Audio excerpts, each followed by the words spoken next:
Hey everybody, G4 Video 5 here, and welcome back to some more Grand Theft Auto 3. In this part, we will be completing Kenji's missions.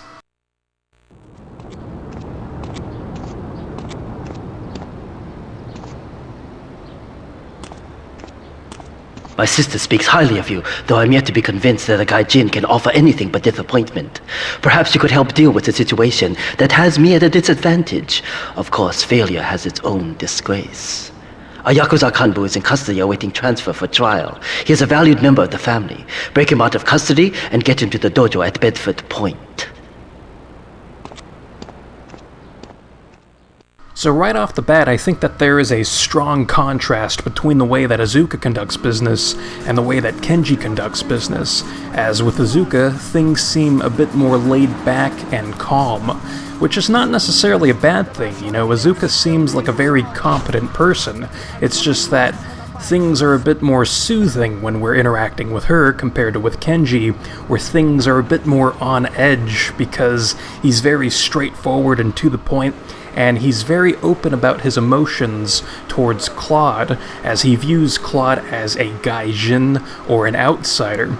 So that can kind of rub you the wrong way a little bit, because we know Claude is a competent person, but Kenji is not as instantly trusting as other people are. And he's very old school in that regard. You know, he's mainly just trusting of people within his own organization compared to somebody like Claude, who is a hired gun, basically.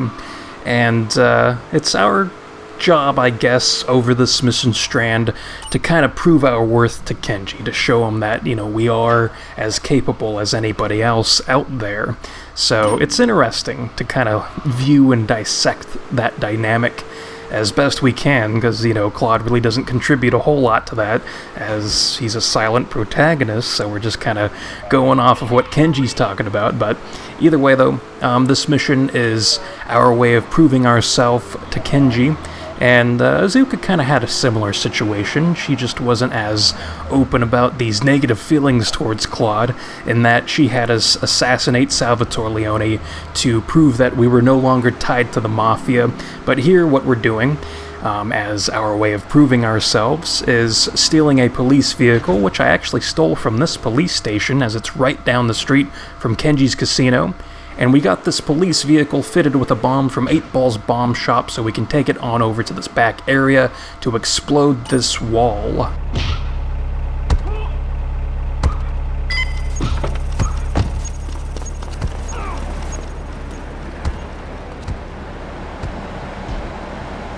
So after this explosion, which looks pretty awesome, honestly, this Yakuza gang member is going to run out of this now exploded wall. And you can actually go inside of the cell area, and you're presented with this static camera angle when you fully enter the cell. But if you just stand near the entrance of this exploded wall and you go into the first-person camera view, you can kind of get a better look at that bloody mess inside. So it's pretty gruesome stuff, but now that we have this Yakuza gang member, we're going to make our escape using the back alleyways behind the police station. And this enforcer that we're using is an awesome vehicle, I've got to say. Not only can you apparently run over the top of police cars, but you're also given body armor when you first enter an enforcer. And this is a one-time only bonus for every enforcer that you come across in this game. Now, I already had body armor, so this little bonus really doesn't do me too much good, but it's still a pretty handy thing to know, just in case you are in a bit of a sticky situation there, much like that old lady that was unfortunately in my way when I was collecting that police bribe. But we will ignore that and continue our objective here, in which we have to lose our wanted level before we can drop this guy off at the dojo in Bedford Point. So the way I ended up doing this was by collecting 2 police bribes to reduce my wanted level down to 1 wanted level star, and then I made sure to not run over any more old ladies, and we lost the star. So I suppose an alternate method of losing your wanted level is to ditch this police vehicle for a normal vehicle, and then take that vehicle on over to the pay and spray.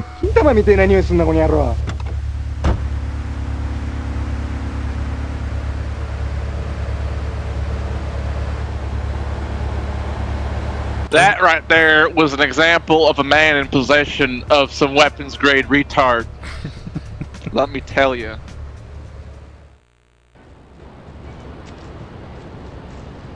It is impossible to overestimate the importance of etiquette in this line of work. To my eternal shame, a man once did me a favor, and I've never had the opportunity to repay his kindness.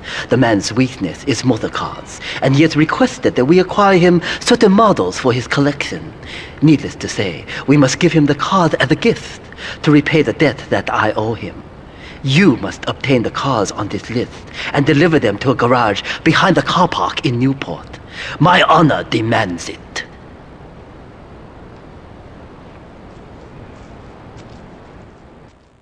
So I've gotta say, I like how honorable Kenji is being during that cutscene, because he's talking about how this guy in the past had done him a solid, and he's never really had a good opportunity of repaying that person until now. So now he's having Claude go around Staunton Island to collect these 3 special and unique sports vehicles to deliver to a garage near the Pay and Spray. And what kind of ups the ante is that all 3 of these sports vehicles that we're collecting have a unique cherry red color, which I'm not a big fan of the color, honestly, but it's the thought of it that counts, because you won't find vehicles like this anywhere else in Liberty City outside of this mission. So if you're into collecting those unique vehicles, then these are 3 vehicles you should definitely take the opportunity in stealing for yourself. But I'm not overly into it, so we'll continue doing this mission, but, you get the idea. Kenji is repaying this person for their efforts in the past, and it's something we did not see with Salvatore Leone, as Salvatore, during the mission Bomb to Base Act 1, was talked about how he would make Claude a made man, and he can have anything he wanted. But as we found out, that after completing Bomb to Base Act 1 and Act 2, even after going through that entire sequence of events, we were betrayed in the end, so Salvatore more or less lied to us in order to get us to do that incredibly dangerous but exciting task for him. So again, it's just this contrast in characters' characteristics and personality traits that is interesting to kind of poke at and compare and all that good stuff. But anyways, beyond that, this mission, like I mentioned, we're collecting these 3 unique sports vehicles across Staunton Island, and I remember when I first played through this game as a kid, this mission was a major pain in the ass, because it really requires you to memorize Staunton Island pretty well, because you not only have to go to 3 different spots across the island, but you also have a timer you have to deal with.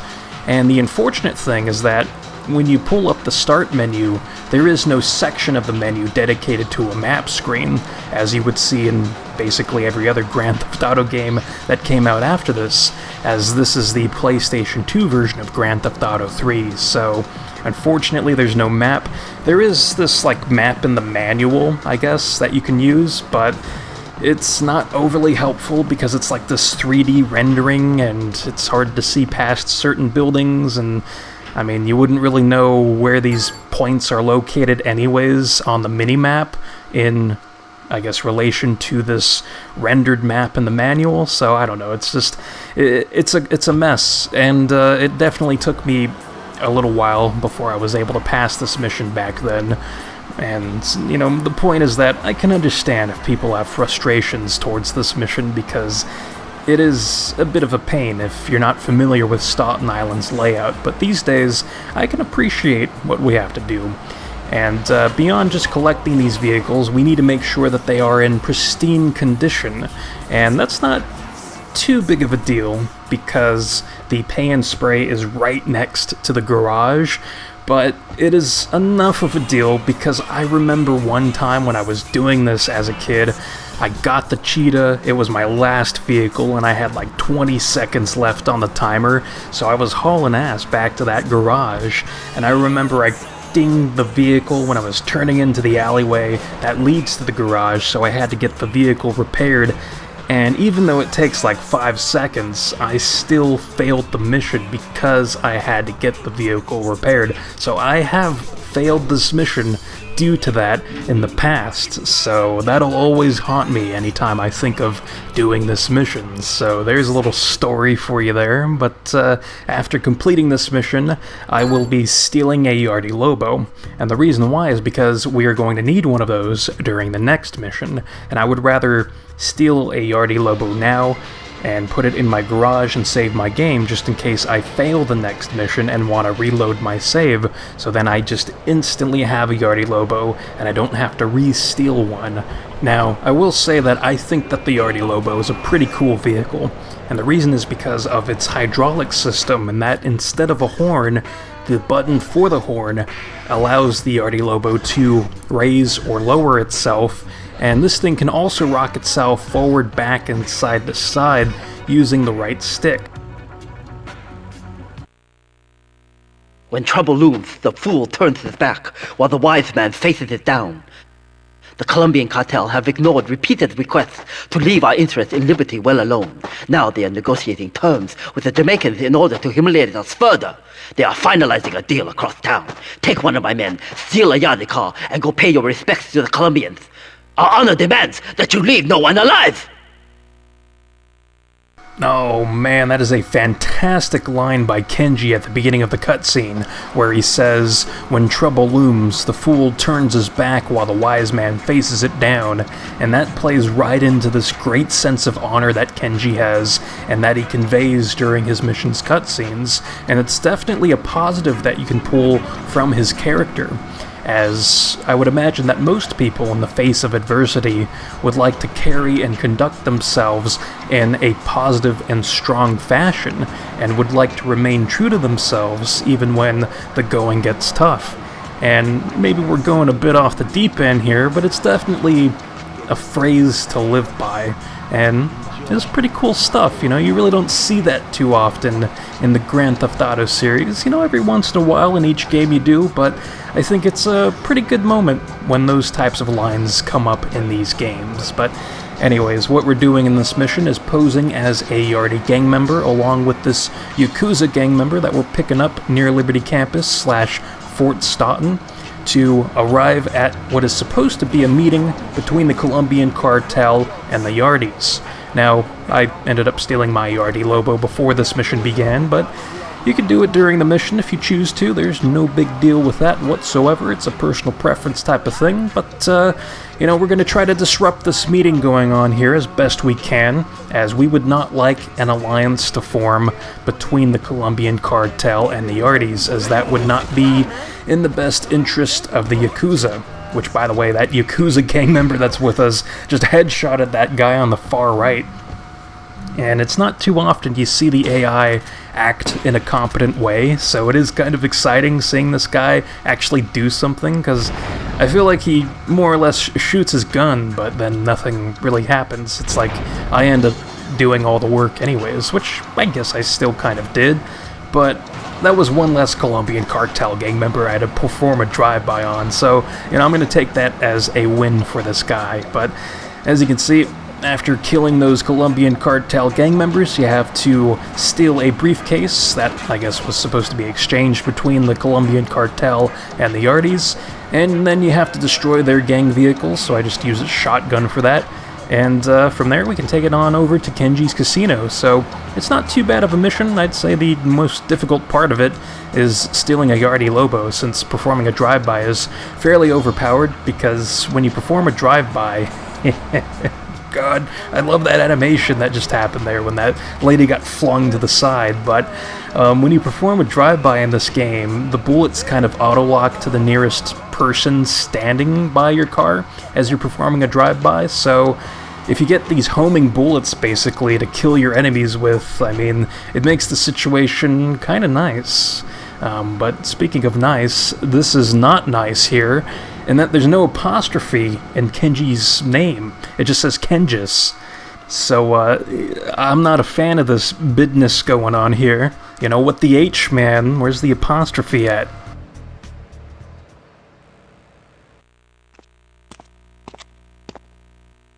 To be truly strong, it is important that you never show weakness. The businesses fortunate enough to have our protection settle their accounts today. Go and collect the money immediately, so we can enter it into the casino accounts. So there's another great line that Kenji says during that cutscene where he says, to be truly strong, it is important that you never show weakness. And that is very applicable to a lot of things in life. In fact, you know, when you're hanging around a lady friend and she pops one of those silent but deadly ones, I mean, you just gotta act like it never happened. Don't let it faze you there. And speaking of not letting things faze you, you gotta make sure that the traffic here in Staunton Island doesn't faze you, as for some reason, and I don't know really what causes it, I guess their alignments and where they're supposed to drive are just slightly off, but it seems like in some sections of Staunton Island, the AI will just kind of drive on the sidewalks and go off-roading a little bit, which isn't really a big deal. You know, it's not really detrimental to Claude, but it is interesting to see, to say the least. And speaking of interesting things, it seems that the Diablos are causing issues with Yakuza interests here during this mission, so yeah, that's pretty interesting, I think, because with the death of Salvatore Leone, you would imagine that the Mafia are now weak, and the Triads and the Diablos might start making a few more plays across Liberty City. I can't pay you, and I wouldn't pay you if I could. Some young gang just jacked up the place. They took everything. You guys are useless. What kind of Yakuza are you anyway? Ooh, it seems Uncle BJ there is a little upset at us. Although I don't know if that guy's name is actually BJ, and I don't know if he's actually somebody's uncle. I'm just basing my information off of what I see on the sign of that store, but yeah, it seems that the Diablos are causing a bit of a ruckus to these businesses that are paying the Yakuza protection money, so it is our job to get Uncle BJ's money back for the Yakuza, as the Diablos have taken that money and dropped it off at Hepburn Heights. So that is where we're headed, and it's kind of nostalgic going back to Portland. It feels just like yesterday this bridge was exploded and unusable, but these days, as you can see, traffic is flowing both to and from Portland and Staunton Island, so yeah, good stuff there. But I do like the involvement of the Diablos during this mission because, like I said, the Mafia are seemingly going to be weak, even though they do carry shotguns now. It's just that the leadership of the Mafia can be questioned at this point as to who is going to step up into that role with the death of Salvatore. And it makes you think that maybe these other Portland gangs would view Salvatore's death as an opportunity to kind of branch out of their territories to do things like what we're seeing in this mission, where the Diablos are actually doing things in Staunton Island to kind of establish themselves as a bit of a powerhouse. Now, it might be a little difficult, as outside of this mission, they carry either nothing or baseball bats, but, you know, these guys had Uzis, and that was pretty cool. Now, after collecting the briefcase, we have to take it back on over to Kenji's casino, and I'm not going to put you through watching me drive back on over to the casino, as we've already done that in the previous mission, and we're not doing anything else during this mission outside of dropping this briefcase off.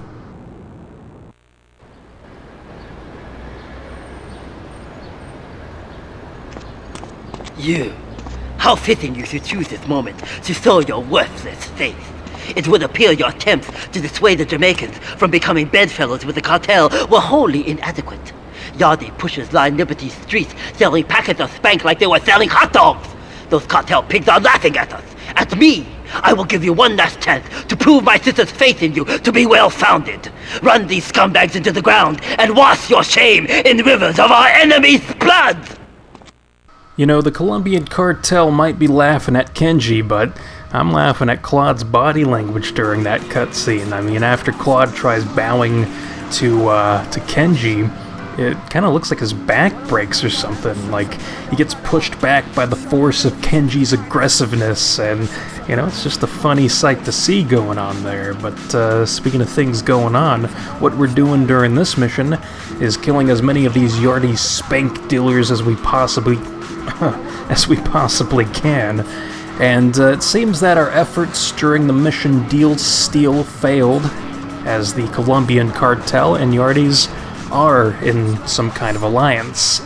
So, yeah, it's a bit of a shame there for the Yakuza and Kenji, but I doubt Claude really cares all that much. I mean, he got paid either way, and he's going to get paid for doing this mission, which, by the way, the minimum amount of Yardie spank dealers that you have to kill is 8.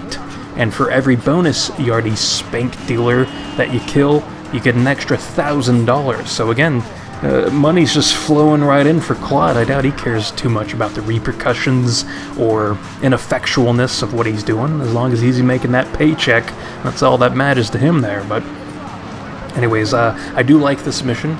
There is this strong element of randomness, as outside of those first 2 Yardie gang members that spawn when you begin this mission, all of the other Yardie, I guess I shouldn't call them gang members, but spank dealers, will spawn in random locations across Staunton Island. So you could potentially get screwed over by not having good spawns.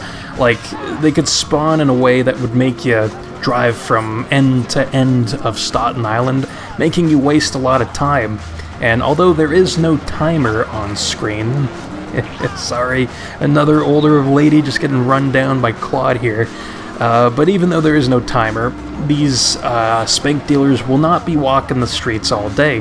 They will disappear after a certain amount of time has passed, so there is that element of quickness that needs to be included in your efforts of doing this mission. But I'm not going to try going for a high score or anything like that, which would just be your own personal record, because there is no way of keeping a score in this game for this. It would just be kind of on you to keep track of that. But there are some methods to help expedite the process of killing some of these Yardies, as you can perform a drive-by on them, like how I did that one, because he was in somewhat of an inconvenient spot for me to just run him over. But I do prefer running over these Yardies, as it draws less attention to yourself than shooting a gun. So it's just annoying. Like, I guess you could make trips on over to the pain spray if you do get a wanted level, but you would then lose out on time of some of these spank dealers walking the streets. So again, I wouldn't necessarily recommend using the Uzi to perform a drive-by, only if you really have to. Overall, I think just running them over is best with whatever sports car you end up using. Of course, I'm using the Banshee as always, so yeah, that more or less completes this mission, and completes Kenji's mission strand. So no more Kenji, for now anyways. We will see him a bit later in this game, but that completes this part. In the next part, we will be doing Ray Makowski's missions. So until then, I will see you next time.